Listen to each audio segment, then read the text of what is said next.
March 4th, 1994. You remember the smell of chalk dust in the air that morning, the squeak of sneakers on the polished school floors, the faint metallic clang of lockers slamming shut.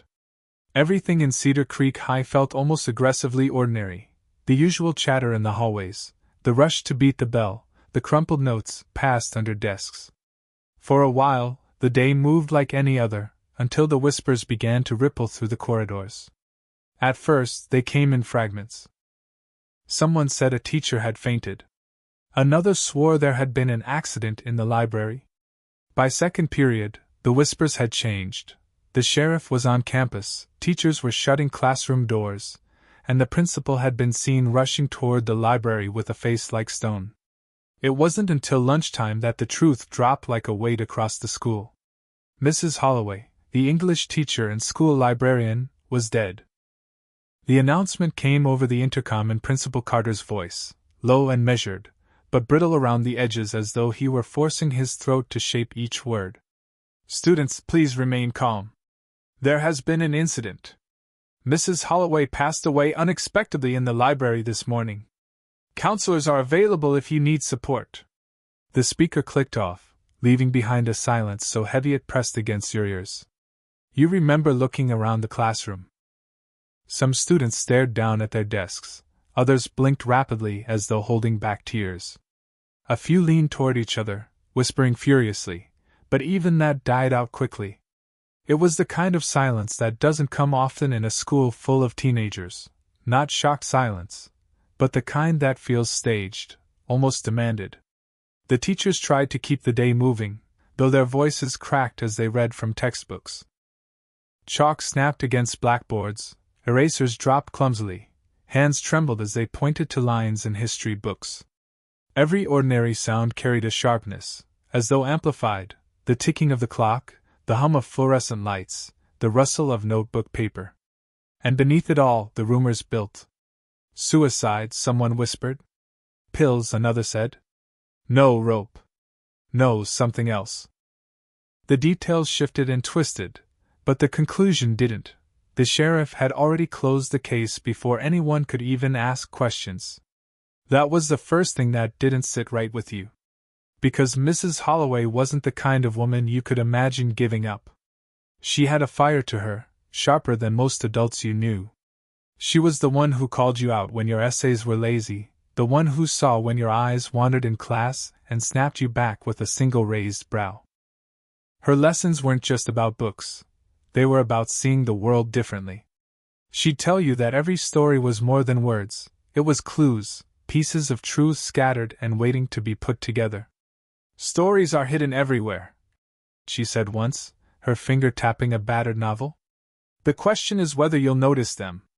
And now, she was gone, erased with a word that didn't fit, suicide. That evening, you walked home under the orange haze of the street lamps. The library windows were dark behind the crisscross of yellow police tape. You stopped on the sidewalk, staring through the glass. For a moment you swore you saw movement inside, the faint outline of someone pacing between the shelves. You blinked, and the shadow was gone. The next morning, the library reopened as if nothing had happened. Students sat at the tables reading, whispering over homework, as though a body hadn't been found there 24 hours earlier. But you noticed the details no one else seemed to. A faint dark stain on the carpet, half covered by a rug that hadn't been there yesterday. A chair tucked awkwardly beneath a desk, as though someone had left in a rush. The blinds on the windows pulled tightly shut, even though Mrs. Holloway had always left them open to let in the light. And then, there was the book. Near the back shelf, a worn copy of the Scarlet Letter lay face down on the floor, its spine cracked, its pages splayed as if someone had dropped it in the middle of a struggle. You bent to pick it up, your hand trembling slightly. The cover was worn, the paper yellowed, margins scribbled with notes from decades of students. As you lifted it, a folded scrap of lined paper slipped free and fluttered to the carpet. Your heart kicked against your ribs as you picked it up quickly and glanced around. No one was watching. You unfolded the note with careful fingers. The handwriting was sharp, deliberate, unmistakable, Mrs. Holloway's. The ink pressed so hard it had nearly torn the paper. The message was short, but it sent a chill across your skin. If anything happens to me, check the books. You froze, the words burning in your hands. It felt heavier than the book itself, as though the page carried the weight of everything she hadn't been able to say aloud. You slipped the note into your pocket, forcing your expression neutral, your heartbeat loud in your ears. Around you, students whispered about homework and upcoming tests, teachers drifted past pretending nothing was wrong. But you couldn't shake the feeling that someone's eyes lingered on you a moment too long, that someone had noticed what you had just found. You turned the corner of the shelf, pretending to browse, but the library felt different now. The air was too still, the silence too deep, every small sound, a page turning, a chair scraping, sharper, almost deliberate. For the first time, you realized Mrs. Holloway hadn't left the world quietly. She had left a trail. And with that single note, you had just stepped onto it. The note didn't leave your thoughts for the rest of the day. You sat through math with numbers blurring across the chalkboard, through history where the teacher's voice was a drone that faded into the background, through science where the hum of the fluorescent lights seemed louder than anything being taught. Each time your hand brushed against the folded scrap in your pocket, it sent a jolt through you, as if the words might scorch your skin if you held them too long. If anything happens to me, check the books. She had written it expecting the worst. She had written it because she knew something was coming. That realization pressed against your chest, heavier than any textbook stacked in your backpack. By the final bell, you couldn't shake the need to return to the library. Students poured out into the halls, their chatter louder than usual as though they were trying to drown out the memory of yesterday. Some laughed too loudly, others shoved each other around, their voices sharp with a nervous energy. But when you slipped back into the library, the quiet wrapped around you like a blanket, heavy, suffocating, inescapable. The smell of old paper and dust clung to the air, familiar yet altered now that you knew what had happened here. Rows of shelves stretched tall, their spines lined in faded blues and browns, titles barely legible in the dim light.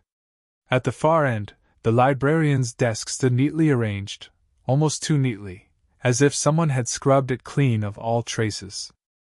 You drifted through the aisles, running your fingers lightly along the spines. Math books, history volumes, collections of poetry. Her voice echoed in your head. Stories are hidden everywhere. The question is whether you'll notice them. It wasn't long before you found another. Inside a battered copy of Great Expectations, tucked between the pages near the middle, was a torn half-sheet of paper. You pulled it free, your breath catching as you unfolded it. Her handwriting again, sharp and slanted. They're watching me. They want me gone. If you are reading this, be careful. Nothing in this town is what it seems. Your fingers trembled as you folded the note back, slipping it into your pocket with the first. The weight of them pressed against your leg, as though they had doubled in size. For a moment you thought you heard something, the faint squeak of a shoe on the linoleum floor. You looked up sharply. The aisle was empty, but the air felt charged, as if someone had just moved past. You quickened your pace, scanning the shelves with sharper eyes. Each book seemed like it might hide another fragment, another breadcrumb she had left behind. And part of you already knew, if there was one note, there would be more. She hadn't left a single message, she had left a trail, carefully scattered for someone willing to follow. You remembered her in class, standing before the chalkboard, her dark hair pulled back, eyes that never missed a thing. She had once said, "The truth is like a story. If you want to find it, you start with the first page. But if you stop before the ending, you'll never understand the meaning." At the time, you had thought it was just one of her literary metaphors, another way to make Dickens or Hawthorne seem less dusty. Now it felt like a warning disguised as a lesson. As you moved through the rows, you noticed other students filtering in, laughing softly, flipping through magazines. To them, this was just another quiet space to pass the last half hour before heading home. To you, it felt like a stage, every laugh too sharp, every glance too deliberate. Were they really laughing at jokes, or were they watching you, waiting to see what you would do next? By the time you left the library, Dusk had already begun to creep over Cedar Creek. The sky had deepened into a bruised purple, street lamps flickering awake one by one. You walked faster than usual, the notes crinkling in your pocket with every step, each one a reminder that you weren't supposed to have them, that they weren't safe.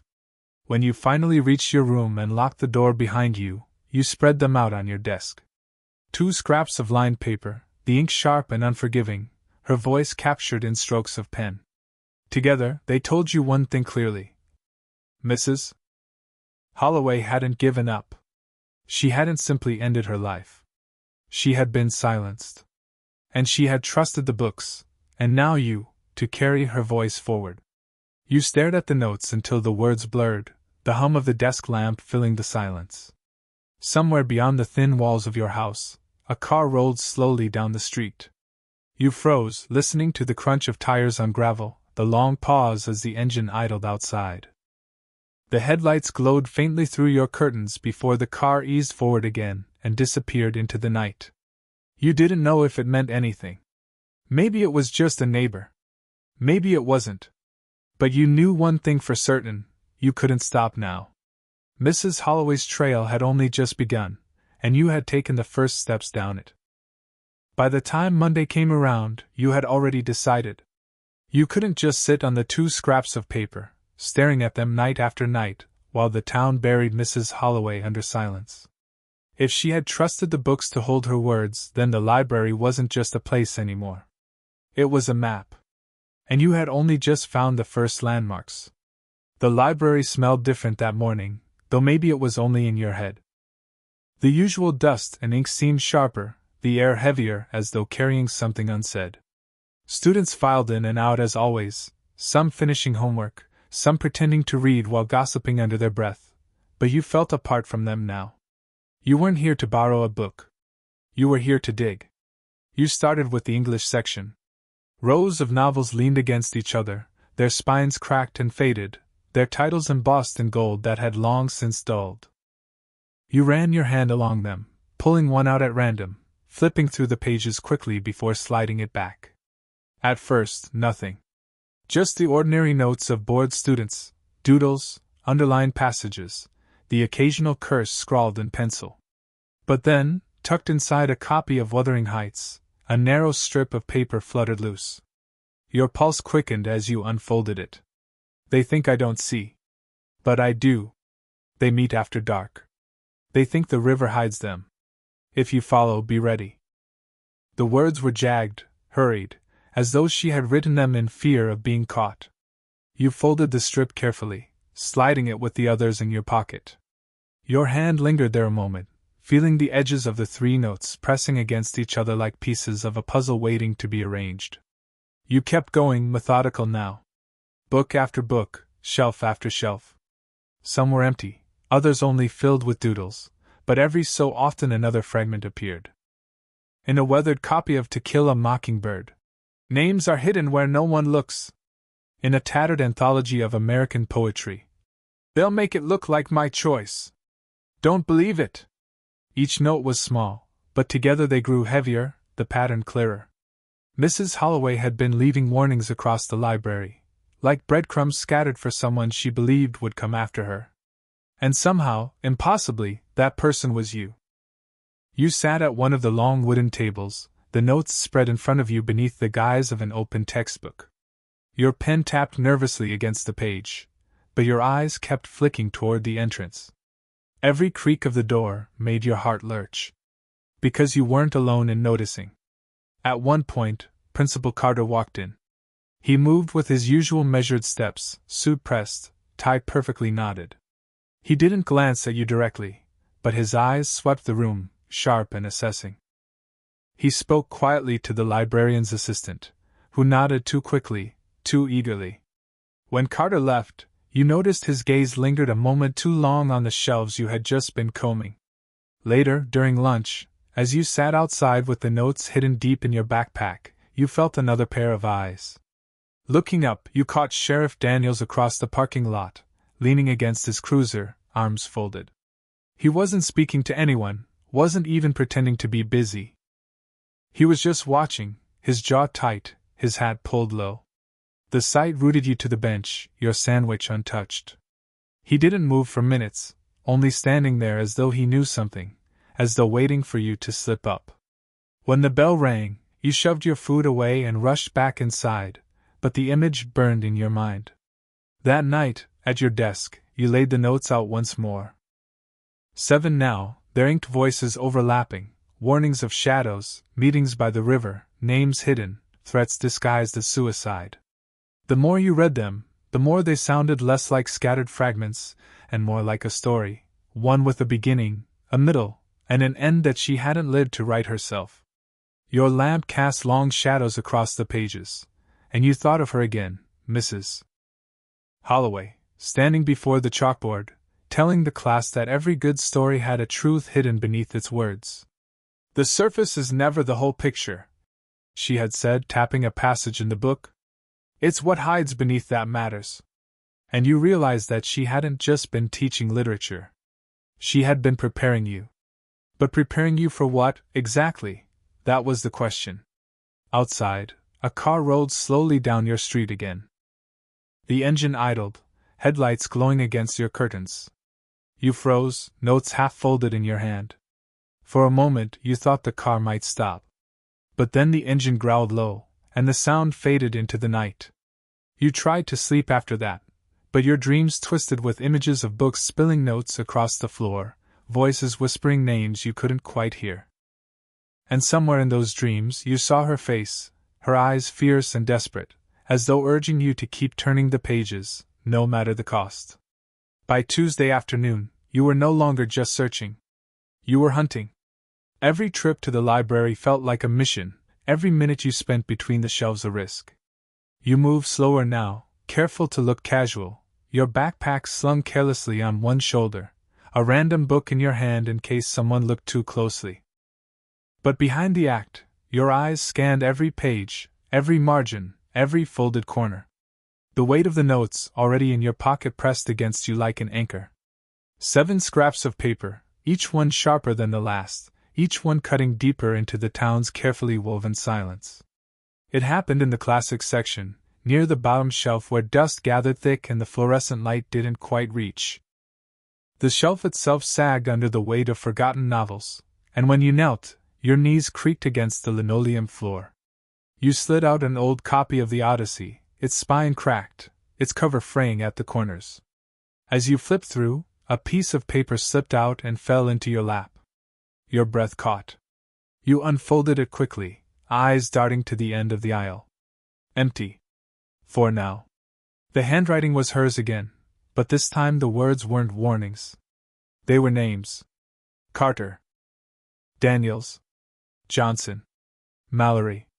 The ink was pressed so hard the letters dug into the paper, each stroke deliberate, as if she wanted no one to mistake them.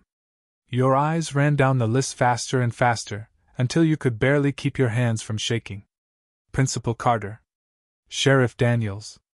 Johnson, the banker with the polished shoes and forced smile. Mallory, the landowner whose barns rose like silent sentries over half the county. All pillars of Cedar Creek. All names everyone knew. And all on her list. At the bottom, a final line. They meet at the river. Don't let them see you. The words blurred for a moment, as your pulse pounded in your ears. This wasn't just paranoia scribbled in margins. This was deliberate. She had connected the most powerful men in town, written their names in ink, and hidden them where no one but a curious pair of hands would find them. She had known. And she had known it would cost her everything. As you folded the paper, your hands trembled so badly you nearly tore the edge. You slid it deep into your notebook, burying it under innocent algebra notes, though you knew nothing could disguise the weight of it. Then came the feeling. The unmistakable prickling on the back of your neck. Eyes. You lifted your gaze, heart thudding, and there he was, Vice Principal Harris. He stood at the far end of the row, half shadowed by the shelves, his posture stiff, arms crossed loosely but his eyes fixed on you. He didn't move. He didn't speak. Just stood there, his gaze lingering as though he had walked in on something he couldn't quite name but recognized anyway. The silence stretched until your skin crawled. You force yourself to nod, a weak attempt at casual acknowledgement, sliding the Odyssey back onto the shelf. The sound of the book against the wood echoed far too loud. When you turned again, he was gone. The air in the library seemed to collapse around you, heavy, close. The whispers of other students, the squeak of a chair, the soft tap of a pencil, all of it felt staged, like a play where you were suddenly the only one who didn't know the script. You packed your bag with hurried hands and left, your pulse still hammering in your ears. The halls felt too narrow, fluorescent lights buzzing like insects above you. When the final bell rang, you all but ran for the exit, your backpack heavy with what you carried. Outside, the drizzle had turned steady, coating the pavement in a thin mirror of water. You pulled your jacket tight, head bowed, your shoes splashing quietly in shallow puddles. The town seemed muffled under the rain, but halfway down the block you slowed. A black sedan crept along the opposite side of the street. Its headlights glowed faintly through the mist, its windows tinted black. Too dark to see who was inside. Too slow to be casual. For nearly a block, it moved with you, keeping perfect pace, before turning abruptly down another street. You stood frozen, the drizzle soaking into your hair, your breath visible in the cold air. Maybe it was nothing. Maybe it wasn't. That night, back in your room, you spread the notes across your desk. The lamplight washed them in yellow, each scrap of paper fluttering faintly in the draft from the vent. Together they looked like pieces of a puzzle, one you hadn't yet solved, but the outlines were clear. Warnings of shadows. Threats disguised as suicide. Meetings by the river. And now, the cast of characters. The sheriff. The principal. The banker. The landowner. The kind of men no one in Cedar Creek would dare accuse aloud. The kind of men who smiled at church on Sundays, who shook hands on Main Street, who decided the future of the town in quiet back rooms. Your lamp flickered, and you flinched, eyes jerking to the window. For a heartbeat you swore you saw a glow, the faint wash of headlights lingering in the rain. You crossed to the curtains, pulling them aside with trembling fingers. The street lay empty. Just the drizzle, the shimmer of wet asphalt under the street lamps. You let the curtain fall, pressing your hand to your chest. But you knew. You weren't imagining this anymore. The silence of Cedar Creek had teeth, and you had just stepped between them. You gathered the notes carefully, sliding them into an envelope and burying it under your mattress. But even as you lay back on your bed, staring into the shadows overhead, you could feel them pressing down on you. Mrs. Holloway hadn't just left warnings. She had left evidence. And now that evidence was in your hands. 4 days passed before you worked up the courage to follow the trail beyond the safety of the library shelves. 4 days of sleepless nights, of staring at the scraps of paper fanned out on your desk, the names etched into your mind as clearly as if they were carved in stone. 4 days of hearing engines idle outside your window, of headlights flashing too long across your curtains, of footsteps that might have been real or might have been your own heart pounding in your ears. The river. The notes had whispered it again and again. They meet at the river. It had become a drumbeat in your head, insistent, demanding. You knew the place she meant. Everyone in Cedar Creek did. The bend in the river just past Mallory's orchards, where the water widened and the trees closed in, their branches tangled like claws.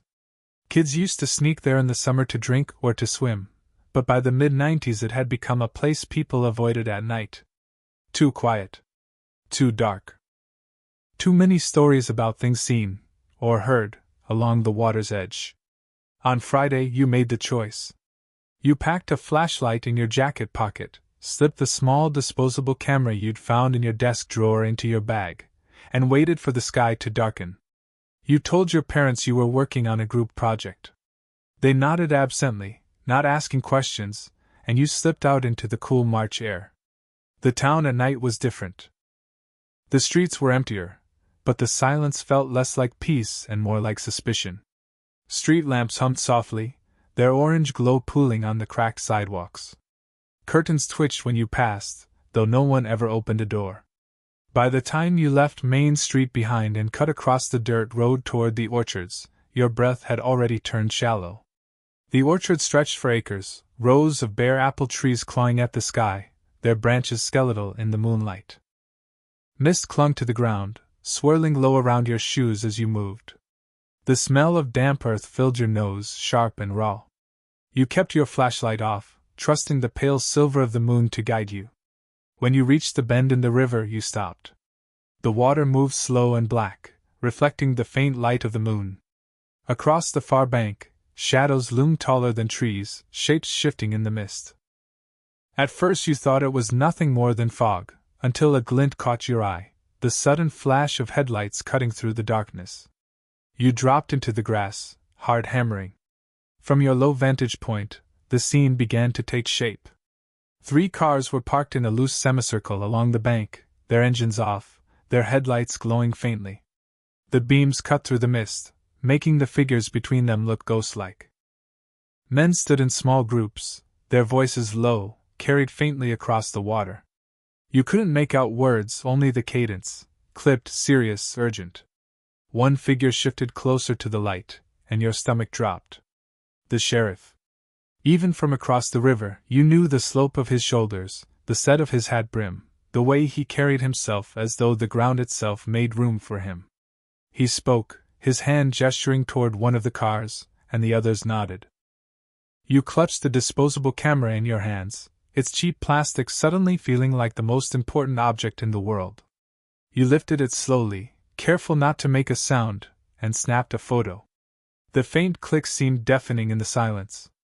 You froze, every muscle taut. The men didn't move. The conversation carried on. You exhaled slowly, lifting the camera again.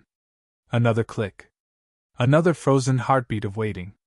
But then one of the men turned. Not toward you exactly, but toward the river itself. His flashlight beams swept across the water, bright white cutting through the mist. You dropped flat into the grass, pressing yourself into the damp earth, heart racing so hard you thought it might shake the ground. The light passed over, lingering just a moment too long, before swinging back toward the group. You lay there for what felt like hours, your face pressed against wet soil, the smell of mud filling your nose. When you finally dared to look up again, the headlights were dimming, the cars starting. Engines rumbled low, and one by one they pulled away, disappearing into the orchard road. The riverbank was empty again, but the silence that followed wasn't peace. It was warning. You waited until even the faint sound of engines had faded before crawling up from the grass. Your hands were cold, your clothes damp, but the camera in your pocket felt like a lifeline. Proof. Fragile, imperfect, but proof. On the walk back through the orchard, every shadow felt alive. Branches scraped against one another overhead, the wind whistling low like whispers you couldn't quite catch. At one point you thought you heard footsteps behind you, quick and sharp, but when you spun, there was only mist and empty rows of trees. By the time you reached town again, the streets felt too open, too exposed. You kept your head down, moving quickly, every porch light a spotlight, every parked car a threat. When you finally locked yourself inside your room, you pulled the camera out and stared at it under the glow of your lamp. The tiny window showed nothing, just a blank square of plastic. The photos inside were hidden, undeveloped, their truth sealed until you found a way to bring them out. You slid it under your mattress beside the notes. The weight of both pressed into the silence of the room, heavier than anything you'd ever carried. Mrs. Holloway had written, "They meet at the river." And now you knew she hadn't been imagining shadows. She had seen what you saw. And it had cost her everything. By Sunday, the photographs and the notes weighed so heavily on you that the library no longer felt like a refuge. It felt like a test. Each time you stepped inside, you half expected someone to stop you, to pull the scraps from your pocket, to demand you open your bag. But no one did. And maybe that was worse. The shelves stood as always, tall and silent, their rows too orderly for what you now knew they contained. Students whispered about homework, laughed softly at magazines, but to you every sound seemed muffled, every smile forced. You wondered how many of them knew, or suspected, and how many were simply sleepwalking through the silence like everyone else in Cedar Creek. You started checking books more carefully, slower this time. The ritual had become part of you. Slip the book off the shelf, let the pages flutter beneath your thumbs, wait for the thin whisper of paper that didn't belong. By now, your hands knew the difference. They felt for weight, for tension, for the faint bulge where a note might be hiding. And then, in a copy of Moby Dick, you found it. The page fell open somewhere near the middle, and there it was, a lined scrap folded neatly, the ink smudged at the edges as though it had been written in haste. Your fingers trembled as you unfolded it, your breath held so tightly your chest ached. The truth is buried where stories are burned. You read it again, the words colder each time. Buried. Burned. Images flickered in your mind, ash smoke, the faint char of paper. You thought of the basement under the library, the storage room no one ever entered except the staff. You remembered the smell that sometimes drifted up the stairwell, damp, acrid, like old smoke clinging to stone. Mrs. Holloway had left her final lesson there. That night you returned. You waited until the library lights dimmed, until the custodian locked the front doors and the town seemed to settle into its uneasy sleep. Then you slipped in through the side entrance, the one that never latched right if you pulled it hard enough. The hallway smelled faintly of polish and dust, the silence of the school pressing in around you. The stairwell to the basement was colder than you remembered, the air damp and heavy. The concrete steps echoed under your shoes, each one too loud, bouncing against the walls like gunshots. You paused halfway down, ears straining, but heard nothing but your own breath. At the bottom, the door gave way with a groan, hinges squealing in protest. You slipped inside, pulling it shut behind you, and let your flashlight beam cut through the dark. The room was larger than you expected, rows of wooden shelves sagging under the weight of forgotten boxes and broken furniture. Cobwebs stretched between beams, their strands glittering faintly in the light. Dust floated in the air, disturbed by your every step. And then you saw it, the burn marks. Near the far wall, a metal barrel stood blackened, its rim charred, its surface coated in ash. Around it lay the remains of books, their spines curled and cracked, pages half consumed by fire. The smell was faint but unmistakable, old smoke, soaked deep into the stone floor. You crouched, your hand brushing through the ash. Among the fragments, something solid scraped beneath your fingers. You pulled it free, a cassette tape, its label smudged but intact. The words, scrawled in Mrs. Holloway's familiar handwriting, sent a chill racing down your spine. Lesson Plan, Tape 1. For a moment you simply stared, your flashlight trembling in your grip. This wasn't just a note, wasn't just ink pressed onto paper. This was her voice. Her story, captured before someone had silenced her. You slipped the tape into your jacket pocket, your heart racing. But before you could move, a sound echoed from above, a slow, deliberate creak of floorboards. You froze, every muscle taut, your light snapping off instinctively. Darkness pressed in, heavy and absolute. You listened, holding your breath, straining to catch the sound again. Footsteps. They moved slowly, carefully, as though whoever it was knew you were there. Each step groaned against the wood, then paused, then groaned again. You clutched the flashlight in one hand, the tape in the other, your pulse pounding against your ribs. The steps stopped directly above you. Silence followed, thick and unbroken, and you wondered if they were listening too, waiting for you to betray yourself with a breath, a movement, a heartbeat too loud. You pressed yourself against the cold stone wall, willing yourself invisible. Minutes dragged like hours, your lungs aching, your grip on the cassette so tight it hurt. And then, finally, the steps receded. Slow at first, then fading entirely. You didn't move for a long time, not until your legs began to tremble beneath you. When you finally slipped back up the stairs, the air upstairs felt thinner, colder, but no less dangerous. By the time you reached your room that night, the cassette was still warm from your hand, its label seared into your vision. Mrs. Holloway's last lesson wasn't just written. It had been spoken. And now, it was waiting for you to press play. You didn't play the tape right away. For 2 whole days, it sat hidden under your mattress, pressing against your thoughts more than against the metal springs beneath you. Every time you lay down, you felt its presence, like a heartbeat you couldn't ignore. Sometimes you'd slide your hand under the bed, your fingertips brushing against the plastic case, only to snatch it back as though it were too hot to touch. It wasn't just an object. It was her. Her voice, sealed inside, alive and waiting. A voice that someone had tried to erase with fire and ash. By Monday night, you couldn't stand it anymore. The weight of it pressed too hard on your chest. You closed your bedroom door, checked the lock twice, then pulled your father's old cassette player from the closet. Dust clung to its plastic shell, the play button worn smooth from years of use. It smelled faintly of old metal and plastic that had been shut away too long. You set it on your desk, your hands trembling as you slid the tape into the slot. The player clicked. For a moment there was only static, a faint hiss like distant rain, filling the room with a ghost of sound. And then, her voice. "If you're hearing this, then I was right." You froze, your breath caught in your throat. The cadence, the clipped consonants, the deliberate pauses. Mrs. Holloway. Speaking from beyond the grave. "I know they're coming for me." It started small, whispers in the staff room, papers that vanished from my desk, meetings behind closed doors.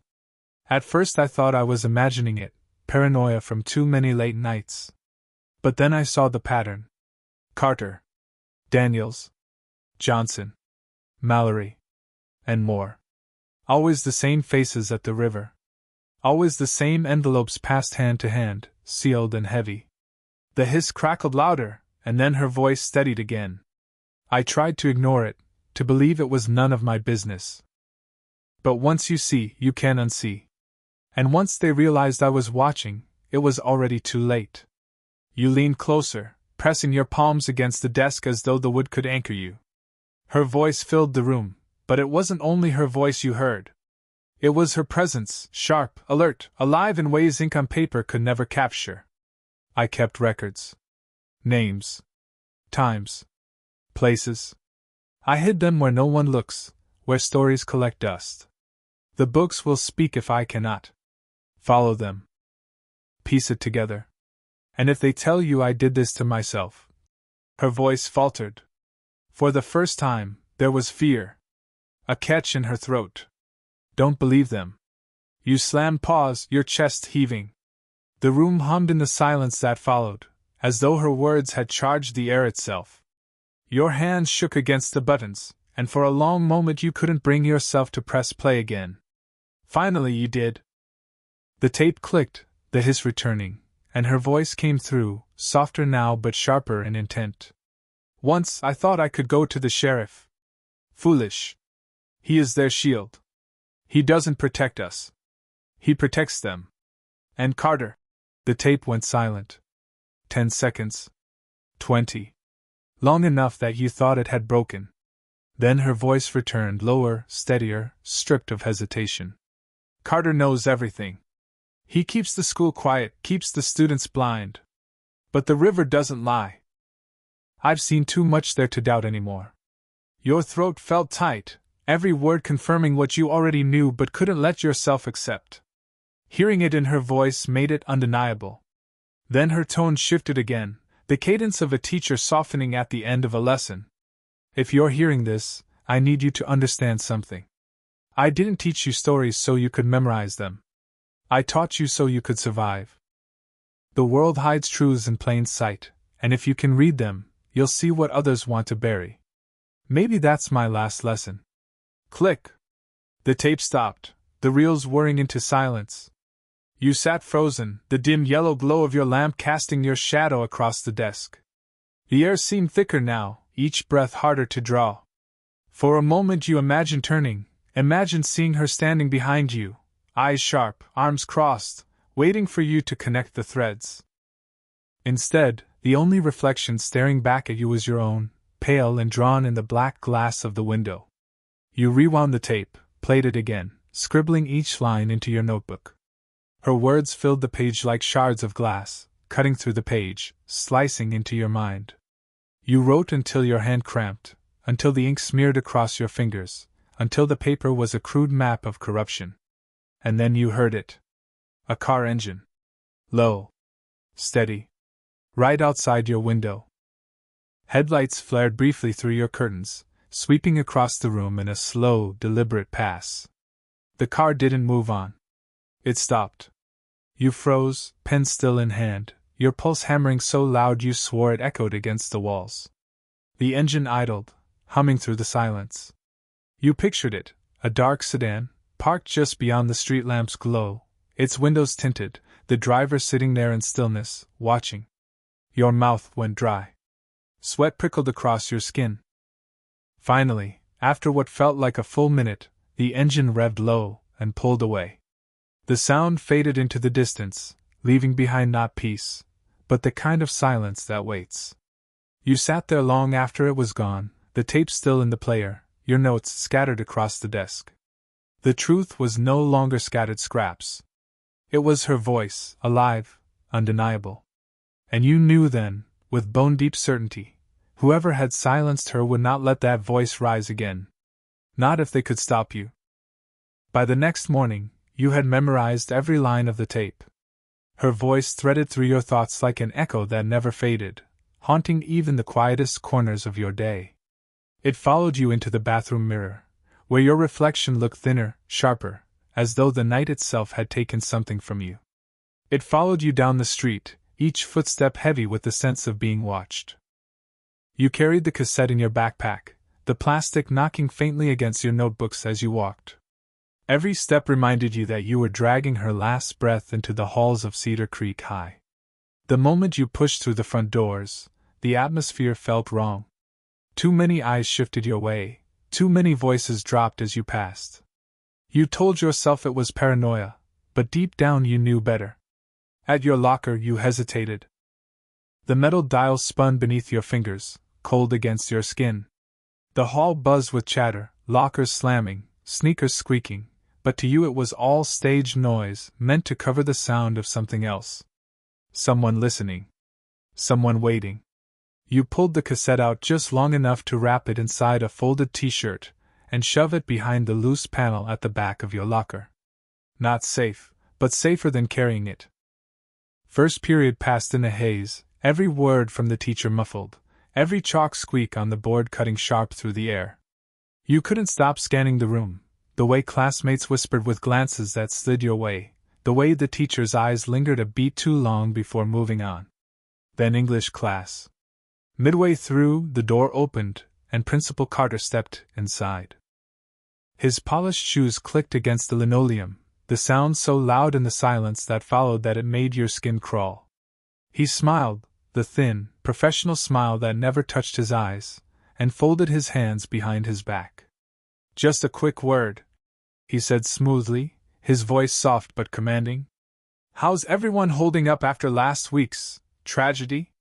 The class shifted uncomfortably, murmuring. Carter's gaze swept across the rows, but when his eyes landed on you, they stayed. Not long enough to accuse. Just long enough to remind you that he knew. "That's good," he continued. "That's what I like to hear. Remember, focus on your studies, take care of one another. And let's not dwell on things we can't change." He left as suddenly as he'd come, but the silence he left behind was heavier than any speech. You stared down at your desk, gripping your pen until your knuckles whitened. His words hadn't been for the class. They'd been for you. By lunch, the unease had grown into something solid. You chose a table near the back, away from the noise, your sandwich tasteless in your hands. Halfway through your first bite, a shadow fell across the tray. Sheriff Daniels. He slid onto the bench opposite you, his uniform damp from the drizzle outside, the scent of rain and leather clinging to him. He set his hat beside him carefully, a gesture too deliberate, too practiced. "Mind if I sit?" You shook your head quickly, swallowing hard. He leaned forward, folding his hands on the table, his voice calm but edged. "Heard you've been spending a lot of time in the library?" Your pulse hammered. You forced a shrug. "Just studying." "Good habit," he said, his tone almost kind. "Lot of kids these days, noses stuck in video games, wasting their brains. Books are better. But," his smile widened, sharp now, "you gotta make sure it's the right kind of books. Not everything in there's good for you." Some stories lead to places you don't want to end up. The words hung between you like smoke. You nodded stiffly, pushing the sandwich away. He tapped his fingers lightly against the table. You know, people get curious sometimes. Start poking where they shouldn't. Curiosity's a dangerous thing in a small town. Especially here. He stood, lifted his hat, and slid it back onto his head. Enjoy your lunch, son. You didn't eat another bite. When the bell rang, you hurried to your locker. The t-shirt you'd wrapped around the cassette was gone. Not misplaced, gone.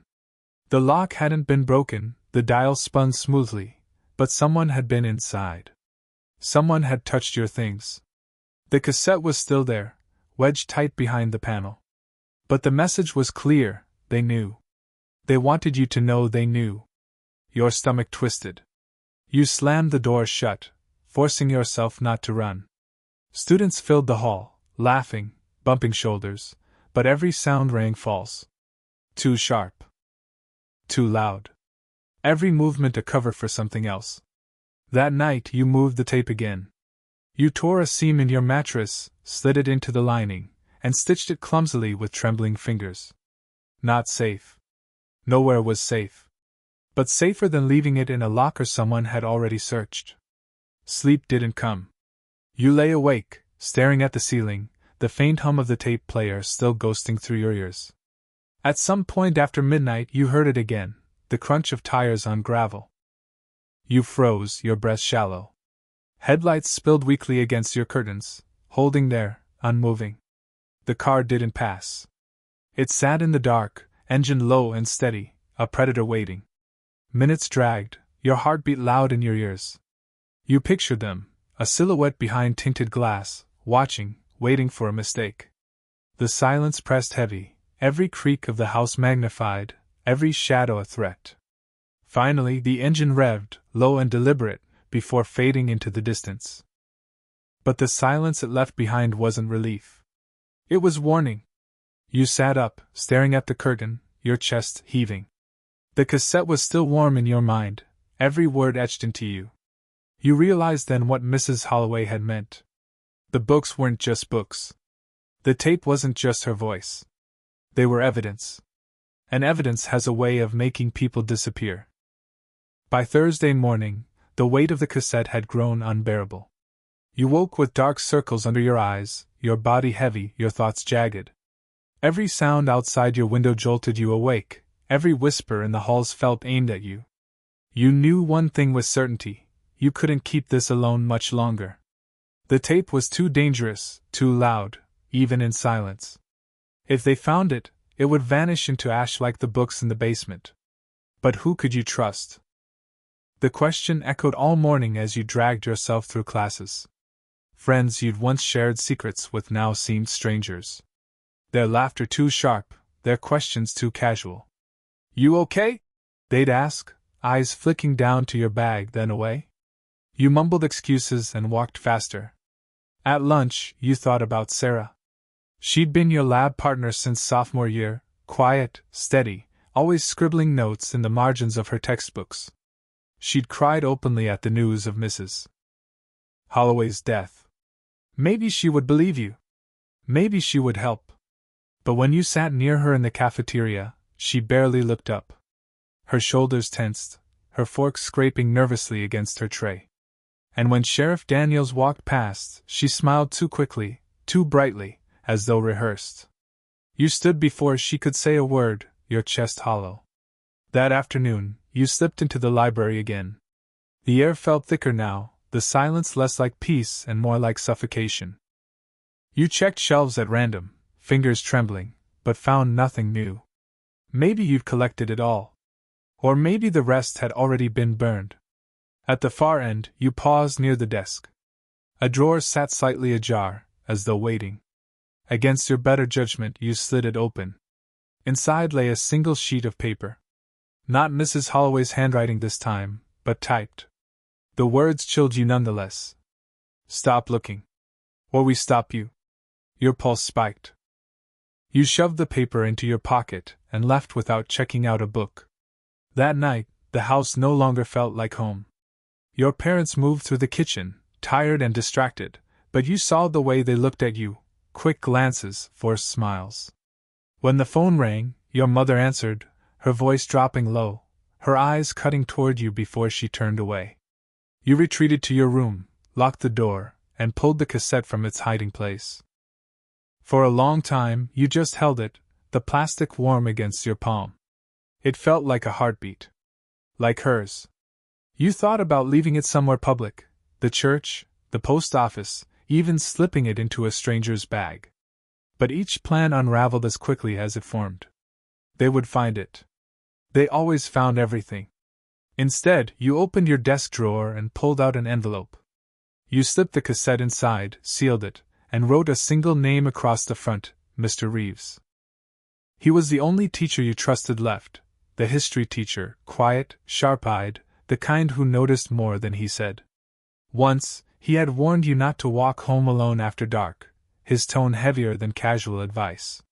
You remembered that now. The plan was fragile, desperate, but it was all you had. Tomorrow, you would give him the tape. Quietly. Carefully.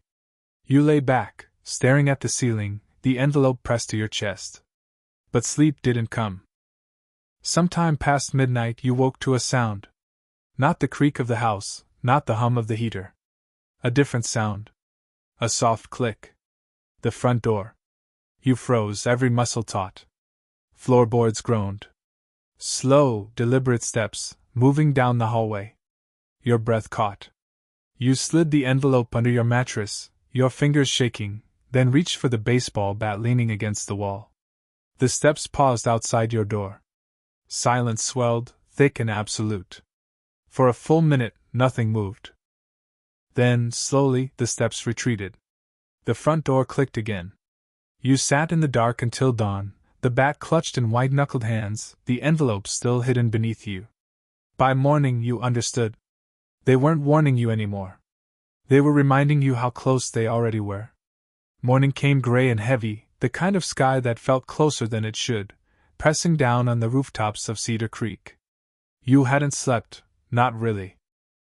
The bat still leaned against your bed, your eyes still burned, and the cassette was still hidden deep in the seam of your mattress. You dressed quickly, sliding the envelope into your bag. Today, you told yourself. It ends today. At school, the halls felt narrower, the air tighter.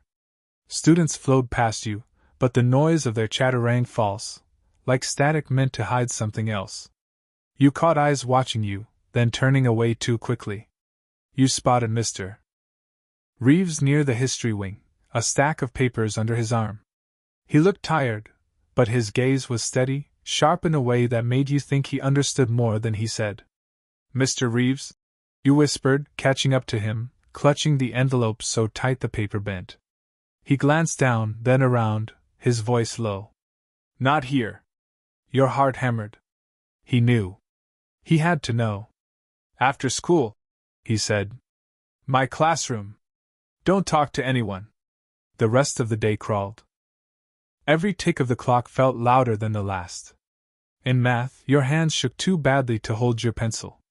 In gym, you sat out, claiming a stomach ache, though your chest burned with panic. By last period, you could barely breathe. When the final bell rang, you bolted. Mr. Reeves's classroom sat near the end of the hall. You slipped inside, the door clicking shut behind you. The blinds were half drawn, the light dim, the room quiet. He stood behind his desk, his papers neatly stacked, his expression unreadable. You pulled the envelope from your bag, your hand trembling. It's hers, you said. She recorded everything. Names. Places. The river. You have to. The door opened. Principal Carter stepped inside, his shoes clicking softly. Sheriff Daniels followed, his hat in his hands, his eyes locked on you. Your stomach dropped. Mr. Reeves's face didn't change. He didn't move. Daniels spoke first. Son, why don't you hand me what you've got there? Your grip tightened on the envelope. Your breath came shallow. No. Carter smiled, thin and cold. This has gone far enough. You've let your imagination run wild. Tragedy does strange things to young minds. Let's not make it worse. He reached out a hand. You stepped back, your shoulder hitting the wall. The envelope crinkled in your grip, the cassette inside a weight that burned. Danielle's voice dropped. You don't understand what you're playing with. This isn't for you. It never was. Your mind raced. Reeves. He was supposed to help. He was supposed to take it, to keep it safe. But he hadn't moved. He just stood there silent, his eyes heavy, his jaw tight. And then, finally, he spoke. Give it to me. For a heartbeat, you thought it was salvation. But the way he said it, flat, resigned, told you everything. He wasn't going to protect it. He was going to hand it over.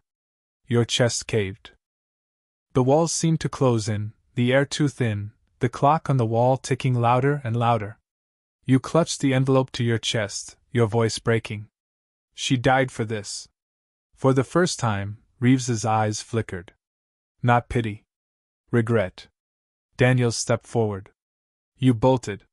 You shoved past the desk, the envelope crumpling in your hands, and ran. The hallway blurred, lockers flashing past, voices shouting behind you. You didn't stop, not until you burst through the doors and into the gray afternoon. Rain spit lightly against your face as you ran across the parking lot, your shoes slapping against the wet pavement. A black sedan idled near the curb. Its engine growled, headlights dimmed through the mist. You turned, sprinting the other way, down the side street, through the narrow alleys behind the shops. Your lungs burned, your legs screamed, but you didn't stop. The envelope clung to your chest, the cassette inside beating like a second heart. Finally, you collapsed in the shadow of the church, gasping. You looked down at the envelope, soaked and wrinkled, and knew you couldn't keep it. Not here. Not anywhere. You spotted the old storm drain near the edge of the lot. Rusted, half covered in weeds, forgotten like everything else in Cedar Creek. You slid the envelope inside, pushing it deep into the dark, where no one would look. When you stood, your hands were black with rust, your breath ragged. Behind you, sirens wailed faintly in the distance. Or maybe it was just your pulse. You walked home slowly, your body heavy, your mind empty. That night, you lay in bed, staring at the ceiling, the mattress hollow where the tape had been. The town was quiet, too quiet, the silence pressing in like a shroud. Maybe they would find it. Maybe they wouldn't. But it was hidden now. Buried in the veins of the town itself, like her notes in the books, like her last lesson whispered on tape. And as you closed your eyes, one truth settled in your bones. Mrs. Holloway hadn't died for nothing. She had passed her lesson on. And now, whether Cedar Creek wanted it or not, the story was alive.